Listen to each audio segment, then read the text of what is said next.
40 वर्ष अनवाणी पायानं फिरून ज्यांनी आपदीप भव स्वयं प्रकाशित व्हा असा क्रांतिकारी संदेश दिला असे तथागत गौतम बुद्ध,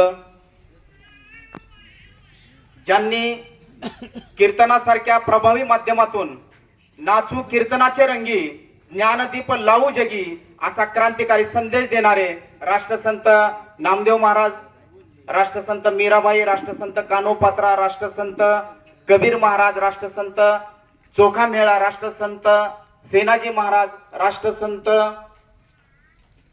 रोहिदास महाराज,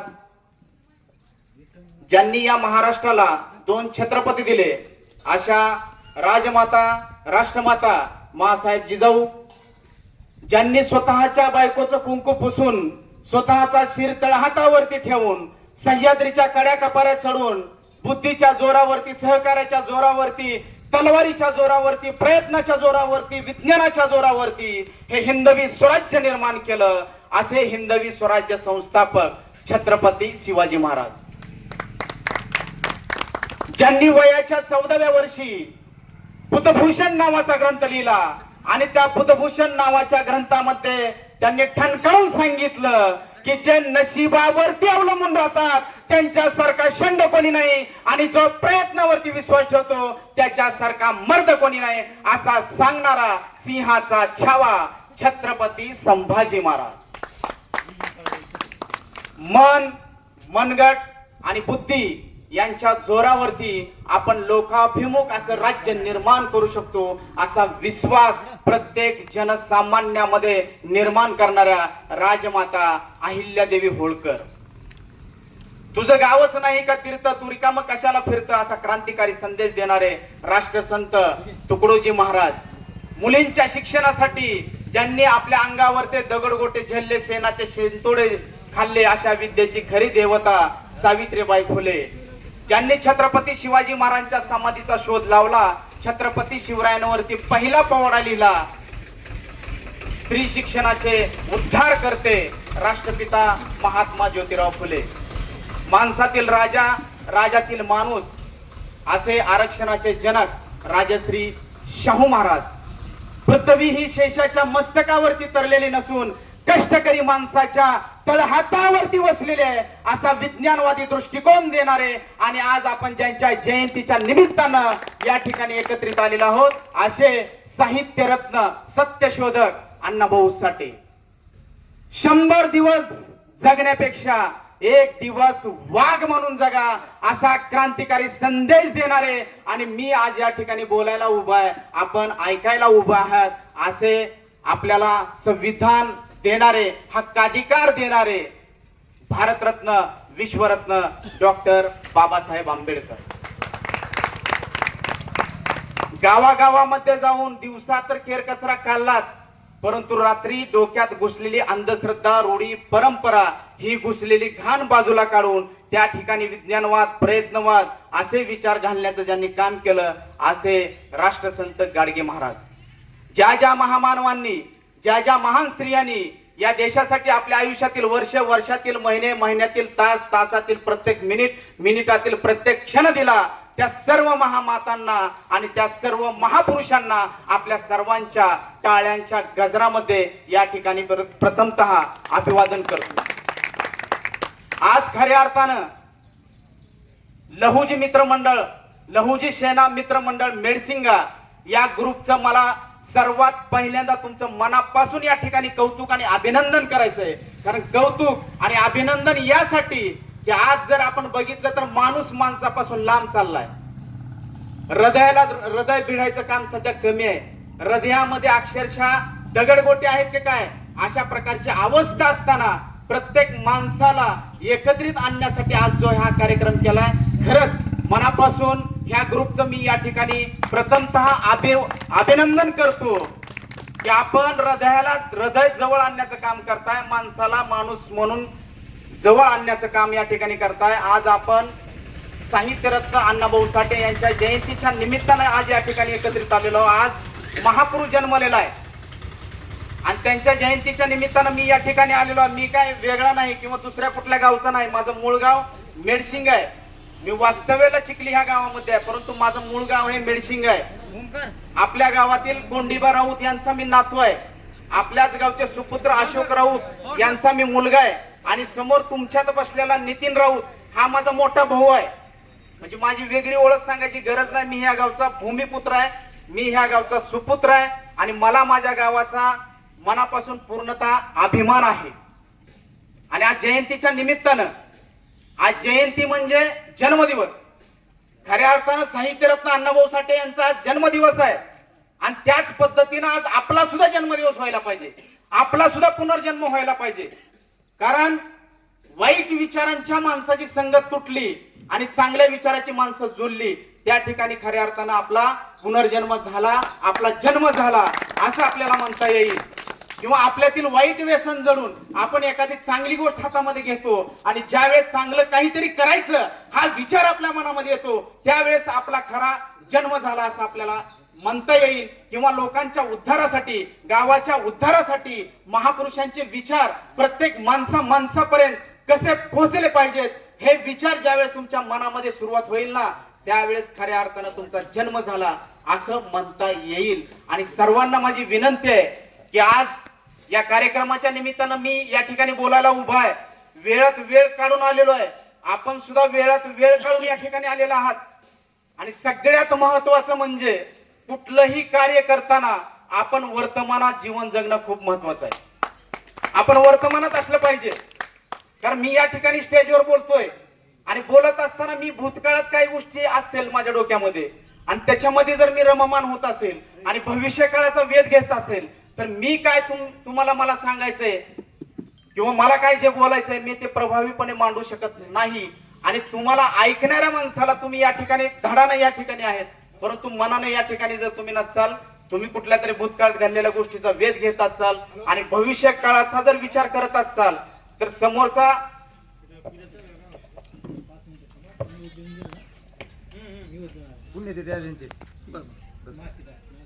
या ठिकाणी थोडस एक 5 मिनिटं आपण थांबणं या ठिकाणी गरजेचं आहे, कारण नैवेद्य घेऊन आलेले आहे.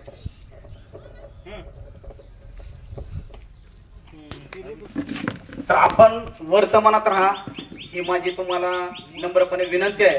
कारण वर्तमानात जगण्याची जी कला आहे, मी प्रत्येक ठिकाणी ज्यावेळेस व्याख्यानाला जातो, भाषण सुरू करायच्या अगोदर मी प्रत्येकाला एक विनंती करतो. कारण ह्या गोष्टीमुळे माझ्या आयुष्याचं कल्याण झालंय.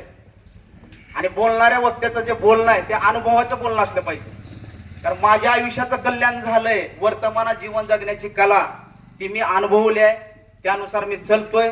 तुम्ही सुद्धा ती अनुभवा. कारण जे काय महापुरुष सर्वजण होऊन गेलेले आहेत ते सर्व महापुरुष हे वर्तमानात जीवन जगत होते. त्यांनी पुढच्या पिढीचं कसं होईल, त्याच्या पुढच्या पिढीचं कसं होईल हे बघत नव्हते. वर्तमानामध्ये आज मला काय करायचंय, वर्तमानात मी कसा घडलो पाहिजे, माझ्या हातून चुकीचं काय होतंय का, माझ्या हातून समाजाचं काय काम होतंय का.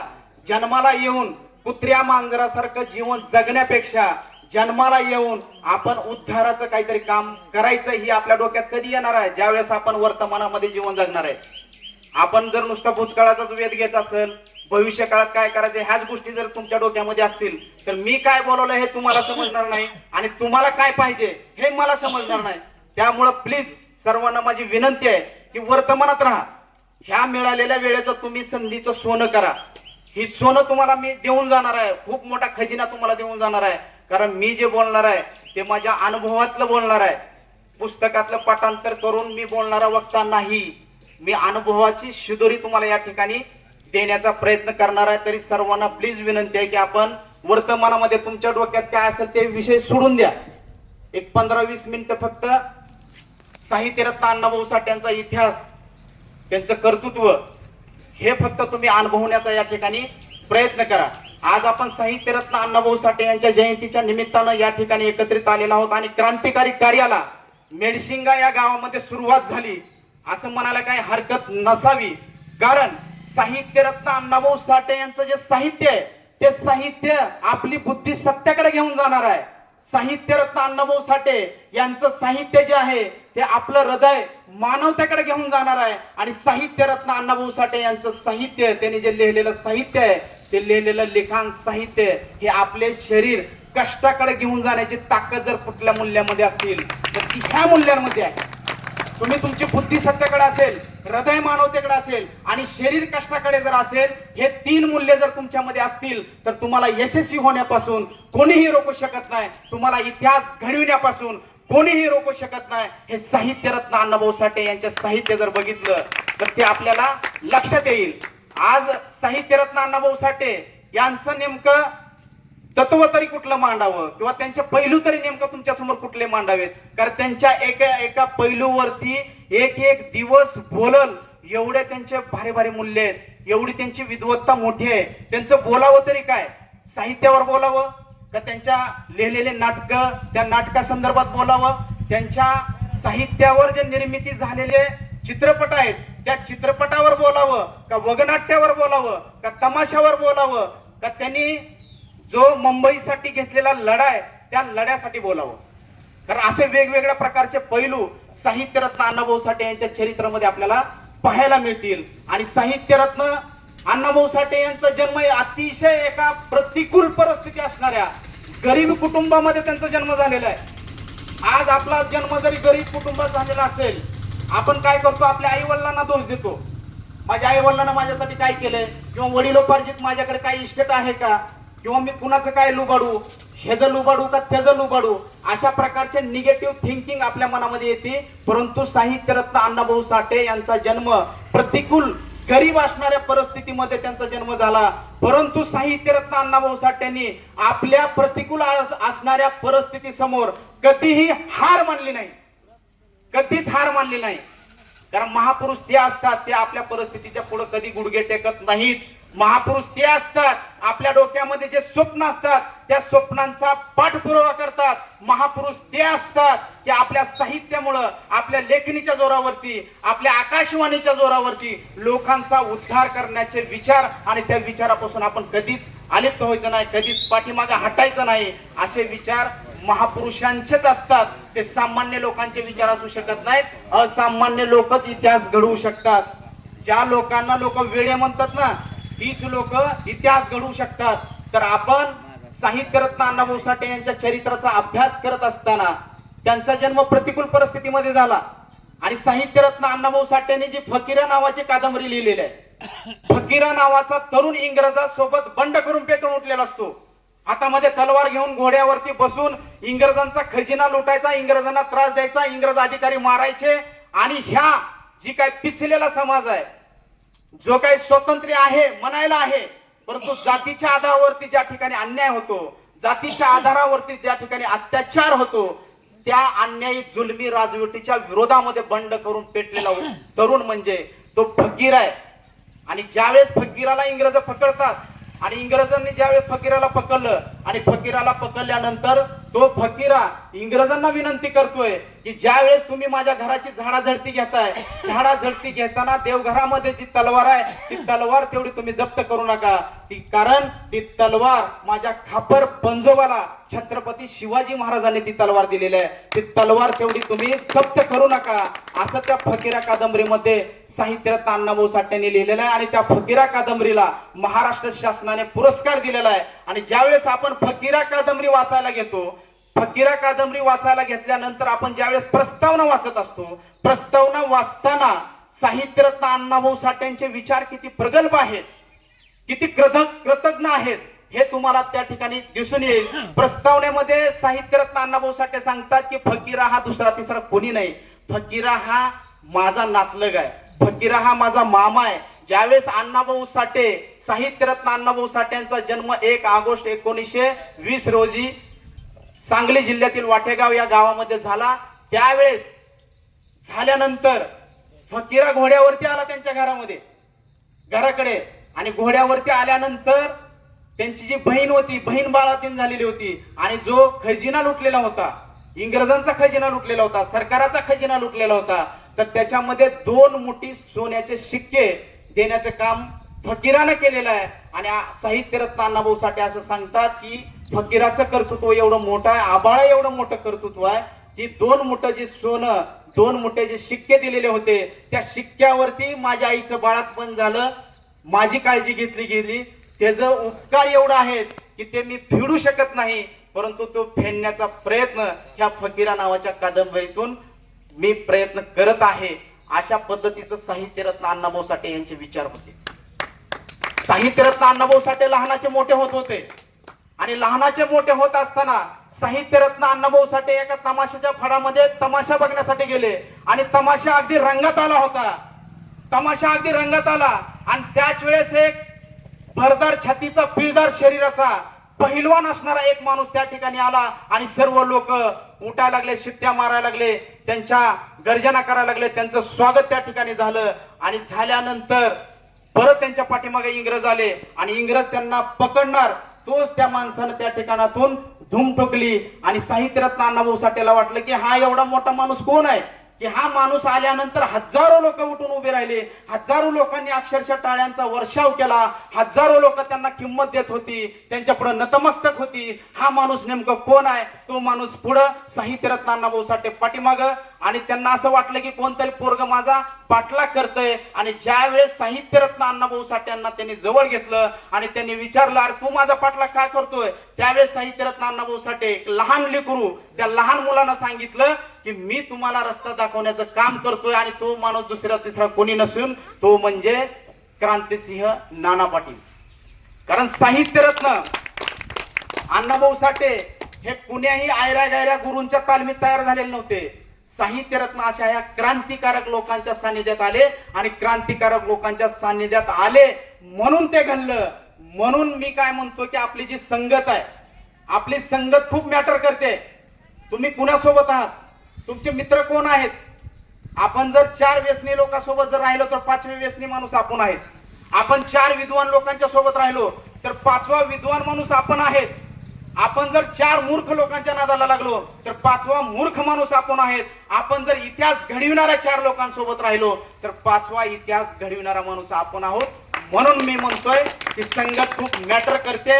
कारण साहित्यरत्न अण्णाभाऊ साठे यांचा जीवनाचा जर आढावा घेतला तर ते कुणाच्या संगतीत होते याच्यावरून त्यांचं कर्तृत्व आपल्याला बघता येईल. आणि साहित्यरत्न अण्णाभाऊ साठे लहानाचे मोठे होत होते आणि लहान असतानाच त्यांना त्यांचं गाव सोडावं लागलं आणि मुंबईला जावं लागलं त्यांच्या भावंडासोबत. आणि गाव ते मुंबई जवळजवळ 400 मैलाचं अंतर. 400 मैलाचं अंतर ते पायी चालत गेले 3 आठवड्यामध्ये. मग विचार करा, आज आपल्याला 2 पावलं चालायचं म्हटलं तर नको वाटतंय.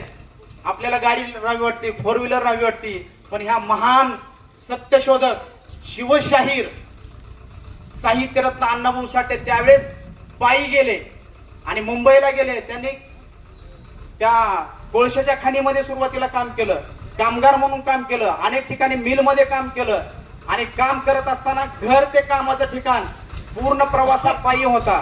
साहित्यरत्न अण्णाभाऊ साठेंचं जर साहित्य आपण वाचलं तर साहित्य वाचत असताना कुठल्याही प्रकारचं त्या ठिकाणी संगीत नाही. सुंदर सुंदर हिरोईन आपल्याला बघायला भेटत नाही, सुंदर सुंदर हिरो आपल्याला बघायला भेटत नाही, कुठलाही आवाज नाही. परंतु त्यांच्या शब्दामध्ये एवढी मोठी जादू आहे ना. आपण जर एक ओळ जर वाचली तर त्यांचं अक्षरशः पूर्णपणे पुस्तक वाचल्याशिवाय आपण सोडत नाही. एवढी जादू, एवढी ताकद जर कशामध्ये असेल तर ते साहित्यरत्न अण्णाभाऊ साठे यांच्या लेखणीमध्ये ती ताकद आहे. ती ताकद त्यांच्या लेखणीमध्ये का आली? कारण साहित्यरत्न अण्णाभाऊ साठे यांनी आपल्या आजूबाजूला ज्या काही घडणाऱ्या घटना आहेत त्या वास्तव घटना, खऱ्याखुऱ्या घटना लिहिण्याचं काम साहित्यरत्न अण्णाभाऊ साठे यांनी केलेलं आहे. निसर्ग सौंदर्याचं वर्णन त्यांच्या प्रत्येक साहित्यामध्ये आपल्याला दिसतं आणि त्यांच्या साहित्यामधला प्रत्येक नायक हा व्यवस्थेच्या विरोधामध्ये बंड करून पेटून उठलेला त्यांचा प्रत्येक नायक आपल्याला दिसतो. आणि साहित्यरत्न अण्णाभाऊ साठे यांचं शिक्षण जर आपण बघितलं तर फक्त 1.5 दिवस शिक्षण घेतलेला माणूस, मला सांगा 1.5 दिवस शाळेत गेलेला माणूस काय करू शकतो? आज आपल्याकडे डिग्री आहेत, आज आपल्याकडे मोठमोठे अधिकारी आहेत, आज आपल्याकडे मोठमोठे उद्योजक आहेत, पण ते समाजाला वेळ देऊ शकत नाहीत, समाजासाठी काहीच करू शकत नाहीत. बाल्या बाल्याची माय बालीन 10 बाय 10ची खोली याच्यामध्येच ते गुरफटलेले आहेत.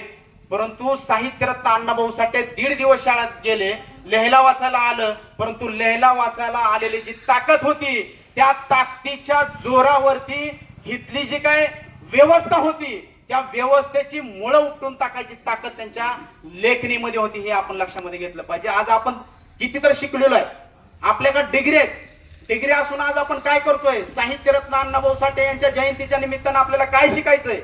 तर त्यांच्या जयंतीच्या निमित्तानं आपल्याला हेच शिकायचंय की आपला जन्म इतिहास घडविण्यासाठी झालाय. आपला जन्म काय कुत्र्या मांजरासारखा मरण्यासाठी झालेला नाही. आपला जन्म इतिहास घडविण्यासाठी झालाय. आणि इतिहास घडवतो कोण? जो जातीसाठी माती खातो ना, तो इतिहास कधीच घडवू शकत नाही. जो फक्त रक्ताच्या नात्याचा विचार करतो तो इतिहास कधीच घडवू शकत नाही. इतिहास घडवायचा आहे तर ह्या भारत भूमीवर आपलं प्रेम असलं पाहिजे. इतिहास घडवायचा आहे तर या भारत भूमीसाठी कष्ट करणारा जो शेतकरी आहे, 12 बलुतेदार आहे, या देशात राहणारा प्रत्येक माणूस आहे, त्या प्रत्येक माणसावरती आपलं प्रेम असलं पाहिजे. तरच आपण इतिहास घडवू शकतो. स्वतःसाठी पोट भरणारी माणसं कधीच इतिहास घडवू शकत नाही. हा इतिहास आहे. कारण साहित्यरत्न अण्णाभाऊ साठे हे स्वतःसाठी कधीच जगले नाहीत. त्यांनी समाजाचं दुखणं त्यांच्या साहित्यातून मांडलेलं आहे. आज आपण त्यांच्या अनेक कादंबऱ्या बघतोय. त्यांच्या अनेक कादंबऱ्यावरती अनेक चित्रपट आले. वारण्याचा वाघ या कादंबरीवर वारण्याचा वाघ चित्रपट आला. चित्रा नावाच्या कादंबरीवर वैजंता नावाचा चित्रपट आला. त्यानंतर टिळा लावते रक्ताचा हा चित्रपट आला. अण्णाभाऊ साठे ज्यावेळेस मुंबईला गेले, अण्णाभाऊ साठे मुंबईला गेल्यानंतर त्यावेळेस मूक चित्रपट असायचे. मूक चित्रपटाचे पोस्टर चिटकवण्याचं काम ह्या जवळजवळ 15 वर्षाच्या मुलानं त्यावेळेस ती कामं केली. मूक चित्रपट त्याचे पोस्टर चिटकवण्याचे. आणि हाच युवक 30 वर्षाचा झाल्यानंतर त्यांच्या कादंबरीवर आधारित चित्रपट त्या थिएटरमध्ये आले. भरपूर गल्ला जमवला, भरपूर पैसे त्यांच्या चित्रपटावरती आले. ही ताकद जर कशाची असेल तर ही ताकद आहे त्यांच्या विचारांची, ही ताकद आहे त्यांच्या आत्मविश्वासाची, ही ताकद आहे परिस्थितीला कधीही आपण नमलो नाही, परिस्थिती समोर आपण कधीही शरणागती पत्करलेली नाही. ही ताकद आहे त्याची. ही ताकद आहे आपलं स्वप्न पूर्ण करण्याची जी धडपड आहे त्या धडपडीची ताकद आहे. म्हणून इथल्या तरुणांना माझी नम्र विनंती आहे की आपण साहित्यरत्न अण्णाभाऊ साठे यांचं साहित्य आपण वाचणं गरजेचं आहे. महिलांनी साहित्य वाचणं गरजेचं आहे. पाऊस आलेला आहे. पाऊस आल्यामुळं आपण काय करू, आतमध्ये मी बोलतो. आणि प्रेक्षकांनी एक विनंती आहे सगळ्यांना की पाऊस आलेला आहे, सभागृहात आपण बसून घ्यावं. कारण पावसामुळे या ठिकाणी व्यत्यय आलेला आहे. तर साहित्यरत्न अण्णाभाऊ साठे यांच्या जयंतीच्या निमित्तानं आज पाऊस असताना सुद्धा सर्व नागरिक या ठिकाणी बसलेले आहेत, ऐकत आहेत. हीच खऱ्या अर्थानं एका क्रांतिकारी कार्याला या मेडशिंगा गावामध्ये सुरुवात झाली असं आपल्याला म्हणता येईल. कारण साहित्यरत्न अण्णाभाऊ साठे यांचं साहित्य जर आपण बघितलं, त्यांचे प्रायश्चित्त नावाची जर कादंबरी तुम्ही वाचली तर प्रायश्चित्त या कादंबरीमध्ये व्यसनाधीनता माणसाला काय करून जाते आणि व्यसनाधीनतेमुळे माणूस कुठल्या थराला जातो हे प्रायश्चित्त ही कादंबरी तुम्हाला सांगते. एक बहीण भाऊ आणि दुसरे बहीण भाऊ ह्या दोघांचं साठोलोट झालेलं होतं आणि जगण्यासाठी हे मुंबईला गेले आणि कोळशाच्या खाणीमध्ये काम करायला लागले. आणि हे 2 तरुण जे होते ते 2 तरुण हट्टेकट्टे होते आणि त्या कोळशाच्या खाणीत काम करताना पहार अशी उघडली तर अक्षरशः त्या कोळशाला ती पहार बघूनच ते कोळशे असे तुटले जायचे. म्हणजे एवढी मोठी ताकद त्या दोघांमध्ये होती. काम चांगलं करत होते, दिवसभर काम करायचे आणि एकाच खोलीमध्ये ह्या दोघांचा संसार चालू होता. दोघांच्या मध्ये एक चादर टाकलेली होती. इकडे एकाचा संसार, तिकडे एकाचा संसार. संसार सुखाचा चालू होता, आनंदाचा चालू होता. परंतु त्या कोळशाच्या खाणीमध्ये हे काम करत होती. कुठपर्यंत आलो होतो आपण? ते वर्तमानामध्ये कंटिन्यू राहिल्यामुळे इतिहास घडवला त्याने. कारण वर्तमानात जीवन जगण्याची कला एवढी जबरदस्त आहे. ती जर कला तुमच्याकडे असेल तर तुम्हाला दुसरं काहीच करायची गरज नाही. तुमचं आयुष्य वाढणार आहे. तुम्ही हातामध्ये जे कार्य घेतलेलं आहे ते चांगल्या पद्धतीचं काम होणार आहे आणि क्रांतिकारी कार्य होणार आहे. ही कला तुम्ही अवगत करणं गरजेचं आहे. कारण माणूस वर्तमानामध्ये जर राहिला तर हातात जे काम घेतलंय अक्षरशः मातीला सोनं करायची ताकद कशामध्ये असेल तर वर्तमानात जीवन जगण्याच्या कलेमध्ये. ही कला साहित्यरत्न अण्णाभाऊ साठे यांच्याकडे होती. त्यांनी आपल्या आसपासच वर्णन सांगितलेलं होतं. आणि प्रायश्चित्त या कादंबरीबद्दल आपण बोलत होतो, बरोबर आहे. तर प्रायश्चित्त या कादंबरीमध्ये त्या दोघा बहीण भावांचा संसार चांगल्या पद्धतीने चालू होता. एकीकडे ह्याचा एकीकडे ह्याचा दोघाचा संसार चांगल्या पद्धतीने चालू होता. परंतु त्या कोळशाच्या खाणीवरती काम करणारे काही दुसरे लोक होते. संगतीचा परिणाम कसा होतो, कारण त्या दोघाला परत दारूंचं व्यसनाची सवय लावली आणि व्यसनाची सवय थोडं थोडं करत अशी सवय लागली की दररोज ते लेझिम खेळत घरी येऊ लागले. आणि एके दिवशी अमावस्येच्या रात्रीमध्ये ते खूप दारू पेले, बेभान झाले, शुद्धीत नव्हते, त्यांना काहीच कळत नव्हतं. आणि अशा अवस्थेमध्ये मध्यरात्री झाल्यानंतर अमावस्येच्या रात्री ते दोघ जण घरी आले. आणि घरी आल्यानंतर ह्या त्यांच्या बायका गाढ झोपेत होत्या आणि गाढ झोपेत असल्यामुळं त्यांची झोप गाढ होती आणि हे पिऊन फुल झाले होते, त्यांना कुठल्याही प्रकारची शुद्ध नव्हती. आणि अशा अवस्थेमध्ये ह्या दोघांनी आपापल्या घरी जाण्याच्या ऐवजी एकमेकाच्या घरी गेले आणि रात्री नाही ते भलतच घडलं. आणि सकाळी उठल्यानंतर बहिणीला वाटलं की माझ्या नवऱ्याच्या ठिकाणी माझा भाऊ आहे, ह्या बहिणीला पण वाटलं माझ्या नवऱ्याच्या ठिकाणी माझा भाऊ आहे. अंधारामध्ये काय समजलं नाही, रात्र झालेली. तिला वाटायला लागलं की हा दारू पेलेला होता परंतु मी शुद्धीत होते.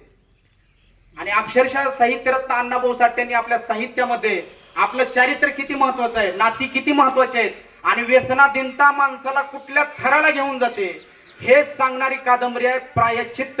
आणि त्या चौघांनी सुद्धा दुसऱ्याच दिवशी आत्महत्या केल्या आणि आपल्या स्वतःचं आयुष्य उद्ध्वस्त करून त्यांनी घेतलेलं आहे. साहित्यरत्न अण्णाभाऊंनी सांगितलं की व्यसन किती भयानक आहे, व्यसनामुळे काय होऊ शकतं आणि चारित्र्य किती महत्वाचं आहे, ह्या गोष्टी साहित्यरत्न अण्णाभाऊ साठे यांनी त्यांच्या चरित्रामध्ये सांगितलेले आहे. आणि ज्यावेळेस साहित्यरत्न अण्णाभाऊ साठे कम्युनिस्ट लोकांच्या सानिध्यामध्ये आले, कम्युनिस्ट लोकांच्या सानिध्यामध्ये आल्यानंतर त्यांनी स्टॅलिनग्राड याच्यावरती एक पोवाडा लिहिला. तो पोवाडा रशियापर्यंत गेला. साहित्यरत्न अण्णाभाऊ साठेंचं सर्व साहित्य रशियामध्ये गेलं, रशियन भाषेमध्ये ते ट्रान्सलेशन त्या ठिकाणी झालं. आणि त्या काळामध्ये साहित्यरत्न अण्णाभाऊ साठेंचं साहित्य अक्षरशः सगळ्या रशियाचे रसिक वाचत होते. आणि त्या रशियाच्या पंतप्रधानांना साहित्यरत्न अण्णाभाऊ साठेंना रशियाला आमंत्रित केलं. आणि आमंत्रित केल्यानंतर ज्यावेळेस अण्णाभाऊ साठे विमानात बसून जात होते त्यावेळेस त्यांच्या सोबत काही डॉक्टर लोक होती, त्यांच्या सोबत काही संगीतकार होते. आणि साहित्यरत्न अण्णाभाऊ साठेने त्यांना विचारलं तुम्ही रशियाला कसं काय चाललात. त्यावेळी डॉक्टरांनी सांगितलं की आम्हाला तिथली दवाखान्याची पद्धत बघायची, आम्हाला तिथल्या डॉक्टरांचं नॉलेज घ्यायचंय. आणि त्या संगीतकाराला विचारलं की आपण कसं काय चाललात, तर त्यानं सांगितलं मी तिथली गाणी ऐकायला चाललोय, संगीताचा अभ्यास करण्यासाठी चाललोय. आणि त्या दोघांनी साहित्यरत्न अण्णाभाऊ साठेंना विचारलं की तुम्ही रशियाला कसं काय चाललात, कशाला चाललात. तर त्यावेळेस साहित्यरत्न अण्णाभाऊ साठेंनी त्यांच्या हृदयामध्ये मानवतावाद होता. तर साहित्यरत्न अण्णाभाऊ साठे त्यांनी उत्तर दिलं की मी रशियामध्ये माणसांना भेटायला चाललोय, मी तिथली माणसं बघायला चाललोय, मी तिथल्या माणसांचा अभ्यास करायला चाललोय.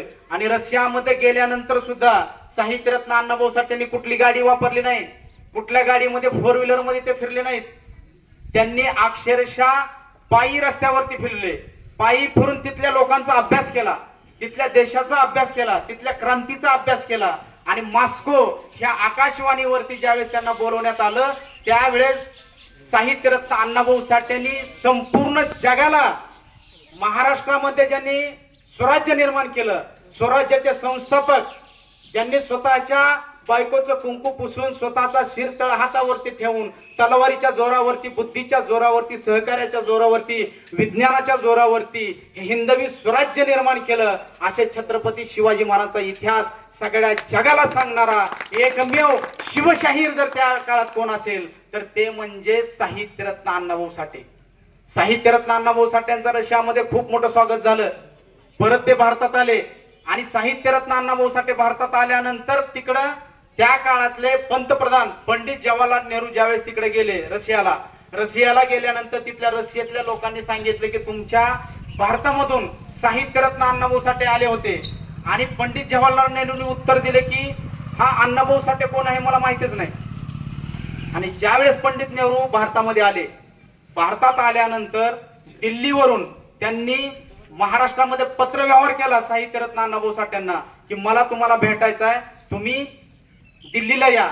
आणि त्यावेळेस त्याला प्रतिउत्तर म्हणून साहित्यरत्न अण्णाभाऊ साठेंनी सांगितलं की भेटायचंय तुम्हाला, मला तुम्हाला भेटायचं नाही. जर तुम्हाला जर भेटायचं असेल तर तुम्हाला माझ्याकडे ह्या गल्लीतल्या चाळीत यावं लागेल. ह्याला म्हणतात स्वाभिमान. आणि साहित्यरत्न अण्णाभाऊ साठे त्यांचे संवाद भेट किंवा एखाद्या माणसानं आपल्याला प्रश्न विचारला, एखादा माणूस काय बोलायलाय, त्या माणसाला कसं प्रत्युत्तर द्यायचं हे साहित्यरत्न अण्णाभाऊ साठे यांच्याकडून शिकावं. एकदा त्यांच्याकडे भेटायला प्र.के. आत्रे आले होते आणि प्र.के. आत्र्यांनी साहित्यरत्न अण्णाभाऊ साठ्यांना सांगितलं, अरे काय तुम्ही त्या घुशीच्या उंदराच्या बिळात बसताय, जरा बाहेर या. आणि त्यावेळेस साहित्यरत्न अण्णाभाऊ साठ्यांनी दिलेलं उत्तर किती जबरदस्त आहे बघा.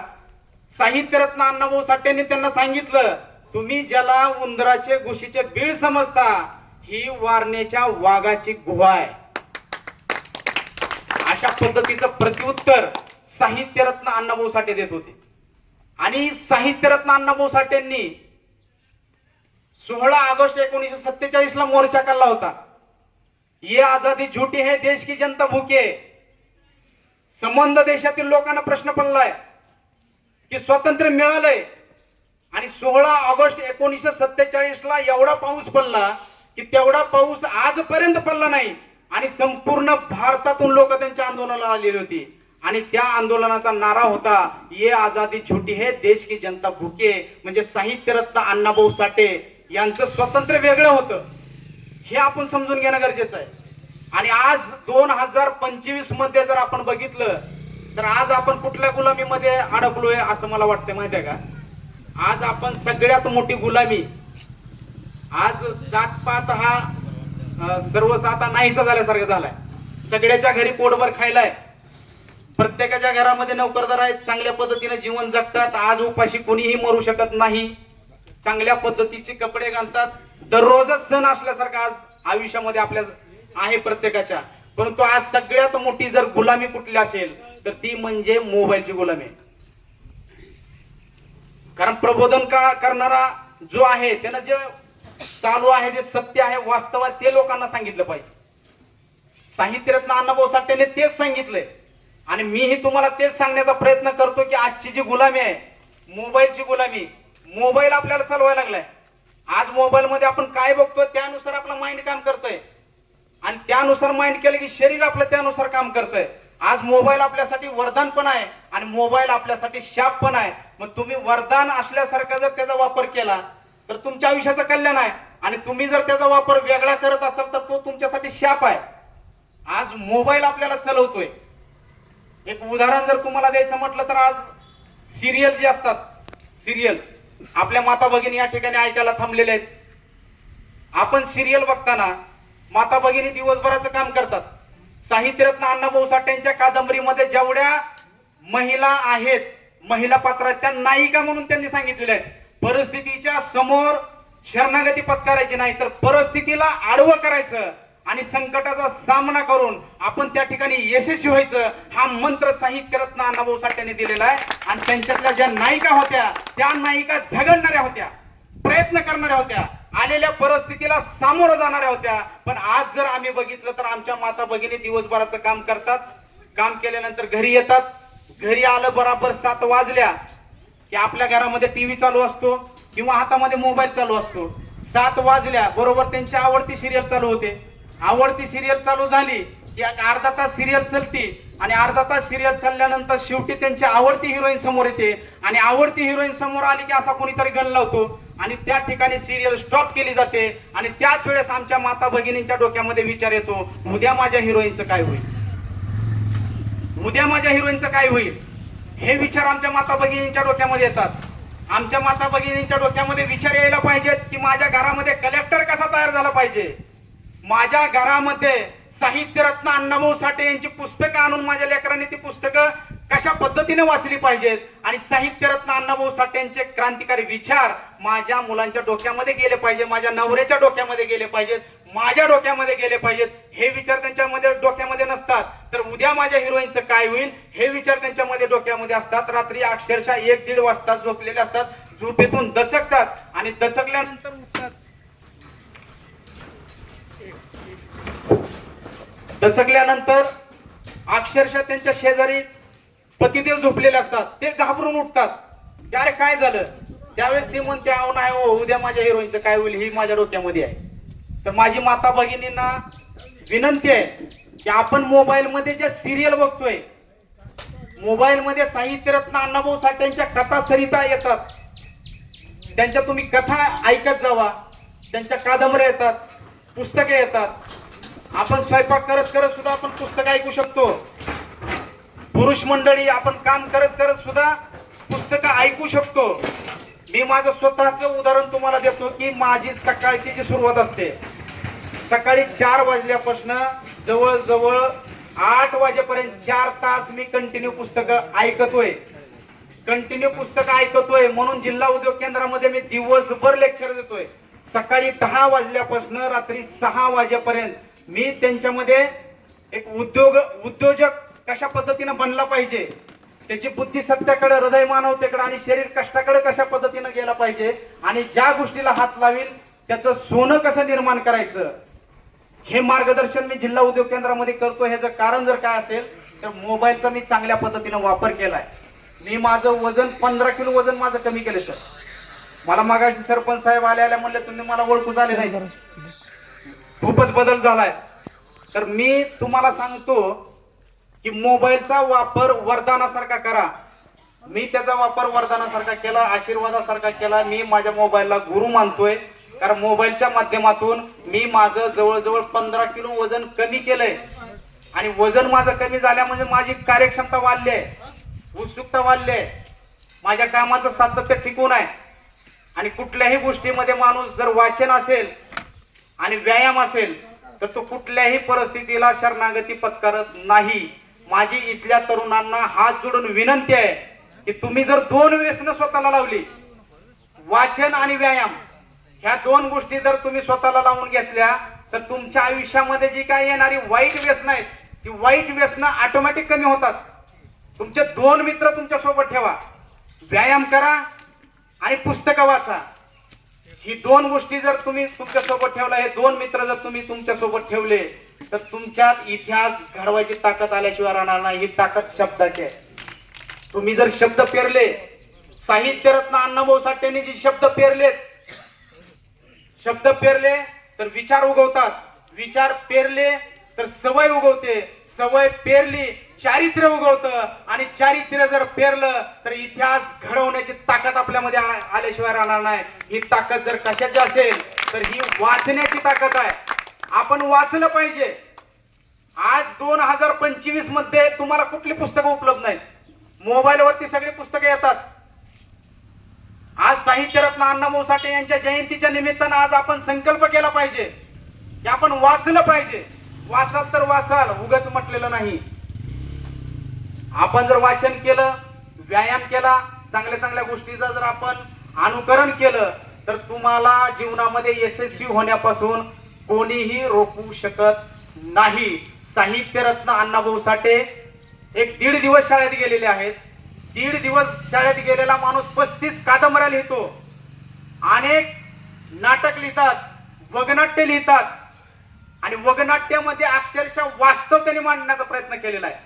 ज्या वेळेस तत्कालीन शासनानं तमाशाला बंदी घातली, तमाशाला बंदी घातल्यानंतर साहित्यरत्न अण्णाभाऊ साठेंनी लोकनाट्य तयार केलं. ही ती क्रांतिकारी सुरुवात आहे.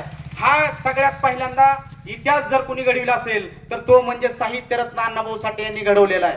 कारण तमाशा बंद केला आणि लोकनाट्य चालू केलं. ज्या तमाशामध्ये श्रीकृष्ण आणि गवळणी यांच्या विनोदी चेष्टेमध्ये जे श्रीकृष्णाचे भक्त होते ती लोक नाराज होती. त्या भक्तावर सुद्धा साहित्यरत्न अण्णाभाऊ साठेंनी खूप मोठे उपकार केले, त्याच्यामध्ये बदल केला आणि लोकनाट्य लिहिण्याचं काम साहित्यरत्न अण्णाभाऊ साठेंनी घेतलेलं आहे. आणि त्या साहित्यामध्ये त्याने जे वास्तव आहे तेच मांडण्याचा त्यांनी प्रयत्न केलेला आहे. देशभक्त घोटाळे नावाचं एक वगनाट्य आहे. साहित्यरत्न अण्णाभाऊ साठेंचं देशभक्त घोटाळे नावाचं वगनाट्य खूप विनोदी असं वगनाट्य आहे. तो नेता असतो आणि तो लोकांना कसा फसवितो, लोकांना कसा लुबाडतो, लोकांना कसा मूर्खात काढतो, हे त्या देशभक्त घोटाळे ह्या वगनाट्यामध्ये आपल्याला ते पाहायला मिळेल. आणि वास्तव मांडायचं म्हणजे हे कुणाचंही काम नाही, येऱ्या गावाळ्याचं काम नाही. ते पाहिजे जातीचे. आणि ते साहित्यरत्न अण्णाभाऊ साठेंनी कुणाच्याही बापाला न घाबरता वास्तव मांडण्याचं काम साहित्यरत्न अण्णाभाऊ साठेंनी केलेलं आहे. आणि आपण त्यांची लेकरं आहोत. वस्ताद लहुजी साळवे, आज इथल्या ग्रुपचं नाव काय, वस्ताद लहुजी साळवे. तर इथल्या ग्रुपच्या सगळ्या पोरांना माझी अशी विनंती आहे की लहुजी साळवे कोण होते, वस्ताद होते. लहुजी साळवे कोण होते, पहिलवान होते. लहुजी साळवेंनी राष्ट्रपिता महात्मा ज्योतिराव फुल्यांना पहिलवानकी शिकवली. लहुजी वस्ताद साळवेंनी लोकमान्य टिळकांना पहिलवानकी शिकवली. लहुजी वस्ताद साळवेंनी राष्ट्रपिता महात्मा ज्योतिराव फुल्यांना तसेच लोकमान्य टिळकांना दांडपट्टा शिकवण्याचं काम केलं. आणि आज लोकमान्य टिळकांची सुद्धा पुण्यतिथी आहे. हे दोन शिष्य लहुजी वस्ताद साळवे यांनी तयार केले. आज दोन्ही शिष्यांचं इतिहासामध्ये नाव अजरामर आहे का नाही मला सांगा. मग आज आपण लहुजी वस्ताद साळवेच्या ग्रुपमध्ये काम करतोय. ग्रुपमध्ये काम करताना आज एक आपण संकल्प करा की लहुजी वस्ताद साळवेंनी ज्या पद्धतीनं व्यायाम केला, शरीराकडे लक्ष दिलं, दांडपट्टा चालवला, कुस्ती खेळली, अनेक पैलवान तयार केले, तसे ह्या गावामध्ये सुद्धा पैलवान तयार झाले पाहिजेत. असे बॉडी बिल्डर दिसले पाहिजेत. बाहेरची लोक ज्यावेळेस तुमच्या गावामध्ये येतात, गावामध्ये आल्यानंतर किमान एक 10 तरी पोरं असे बिल्डर दिसले पाहिजे. तर साहित्यरत्न अण्णाभाऊ साठेंच्या जयंतीचा काहीतरी ह्या ठिकाणी फायदा झाला किंवा लहुजी वस्ताद साळवेंचे विचार आपल्यामध्ये आले असं म्हणायला काय हरकत नाही. साहित्यरत्न अण्णाभाऊ साठेंच्या बाबतीत बोलण्यासारख्या भरपूर गोष्टी आहेत. मी मगाशी सुरुवातीला तुम्हाला सांगितलं, कारण वेळ पण खूप झालेला आहे आणि बोलणाऱ्या वक्त्याला समजलं पाहिजे. तुम्ही ऐकून घेतलं, एकही माणूस उठला नाही. बरेच वेळ झालं या ठिकाणी कार्यक्रम, सकाळी 8 वाजल्यापासून तुम्ही या ठिकाणी थांबलेला आहात. कार्यक्रमाला थोडासा उशीर झाला आणि उशीर झाला का असं पण एकही माणूस हल्ला नाही. खरंच परत एकदा लहुजी वीर लहुजी मित्रमंडळ मेडशिंगा ह्या ग्रुपचं मी मनापासून कौतुक आणि अभिनंदन करतो की अशा प्रकारचे क्रांतिकारी कार्य तुम्ही करायला आहात. प्रत्येकाच्या हृदयामध्ये देशभक्तीची ज्योत तुम्ही पेटवण्याचं काम करताय. साहित्यरत्न अण्णाभाऊ साठे, लहुजी वस्ताद साळवे यांचं वास्तववादी विचार तुम्ही लोकांना देण्याचा प्रयत्न या ठिकाणी करताय. आणि माणूस जोडण्याचं काम सगळ्यात महत्वाचं, माणूस जोडण्याचं काम हा ग्रुप करतोय, ही खूप महत्वाची गोष्ट आहे. आणि आज माणूस माणसापासून लांब चाललाय, तर त्या माणसांना सगळ्या एकत्रित तुम्ही करताय. खरंच तुमच्या कामाला माझा सल्यूट आहे. आणि परत एकदा मी तुम्हाला या ठिकाणी हात जोडून विनंती करतोय, जाता जाता फक्त एवढं सांगतोय की हे जे जीवन आपल्याला भेटलेलं आहे हे खरंच गॉड गिफ्ट आहे. आजचे जे 24 तास आपल्याला भेटलेले आहेत हे आपल्यासाठी गॉड गिफ्ट आहे. आपण स्वतःची तुलना कुणासोबतही करू नका. कारण आज मी बघतोय, आजूबाजूला बघतोय, अभ्यास करतोय, माझ्या अभ्यासात ते असं लक्षात आलंय की आपण दुसऱ्याची तुलना केल्यामुळं आपल्या आयुष्याचा नाश व्हायलेला आहे. एखाद्यानं बिल्डिंग बांधली, नाही मला पण तशीच बिल्डिंग बांधायची आहे, माझ्याकडे असतात 50,000, समोरचा बांधतो 50 लाखाची बिल्डिंग, माझ्याकडे तेवढे पण नसतात. मी काय करतो, सगळं कर्ज काढतो, हिकलं कर्ज तिकलं कर्ज, आणि त्या कर्ज फेडण्याच्या नादामध्ये जीवन जगायचं आपण विसरून जातोय. आपल्या मुलांकडे आपण लक्ष देत नाहीत. आज सगळ्यात मोठी जर प्रॉपर्टी कुठली असेल तर सगळ्यात मोठी प्रॉपर्टी आहे आपलं शरीर, आपलं आरोग्य, आपली मुलं, शिक्षण, विचार, सुसंस्कृतपणा, चांगली मूल्य, ही खऱ्या अर्थानं सगळ्यात मोठी संपत्ती आहे. ही संपत्ती तुम्ही जपण्याचा प्रयत्न करा. निर्व्यसनी राहा, चांगल्या पद्धतीचं जीवन जगा, वर्तमानात राहा, आणि सगळ्यात महत्वाचं म्हणजे आभासी जीवनाच्या नादाला लागू नका. वास्तववादी जे आहे ते स्वीकारा. हे 24 तास गॉड गिफ्ट आहे. मग ह्या 24 तासामध्ये आरोग्याला किती वेळ द्यायचा, कामाला किती वेळ द्यायचा, पुस्तक वाचण्याला किती वेळ द्यायचा, चांगलं बघायला किती वेळ द्यायचा, वाईट बघायला किती वेळ द्यायचा, मोबाईलचा चांगला वापर किती वेळ करायचा, ह्या 24 तासाचं नियोजन तुम्ही लावा. चांगल्या पद्धतीचं नियोजन तुम्ही लावा. तुम्हाला 100 नाही 200% सांगतो, तुमचं आयुष्य तर सुधारणारच, आयुष्यात वाढ सुद्धा होणार. फक्त कुणासोबत तुम्ही तुलना करू नका. तुम्ही स्वतःला जर आरशात बघितलं तर ईश्वरानं सगळ्यात भारी जर कुणाला बनवलं असेल तर आरशात तुम्ही ज्याला बघणार आहे ती ईश्वराची सगळ्यात मोठी देण आहे, सगळ्यात मोठी देण, सगळ्यात मोठी इष्टेत, सगळ्यात मोठी संपत्ती आहे. त्याच्यावरती तुम्ही विश्वास ठेवा आणि चांगल्या पद्धतीचं जीवन तुम्ही जगा एवढीच अपेक्षा तुमच्याकडून या ठिकाणी व्यक्त करतो आणि या ठिकाणी थांबतो. तुम्ही मला या ठिकाणी बोलवलं, माझा यथोचित सत्कार या ठिकाणी झाला, तुम्ही सर्वांनी केला आणि ह्या माझ्या मायभूमीमध्ये मला या ठिकाणी बोलण्याची संधी मिळाली त्याबद्दल सर्व आयोजकांचे ग्रुपचे मी मनापासून या ठिकाणी आभार मानतो आणि या ठिकाणी थांबतो. जाता जाता फक्त आपल्याला या ठिकाणी साहित्यरत्न अण्णाभाऊ साठे यांच्या थोड्याशा आपल्याला घोषणा या ठिकाणी द्यायच्यात, कारण घोषणा दिल्या तर जरा थोडी आपल्याला ऊर्जा मिळते.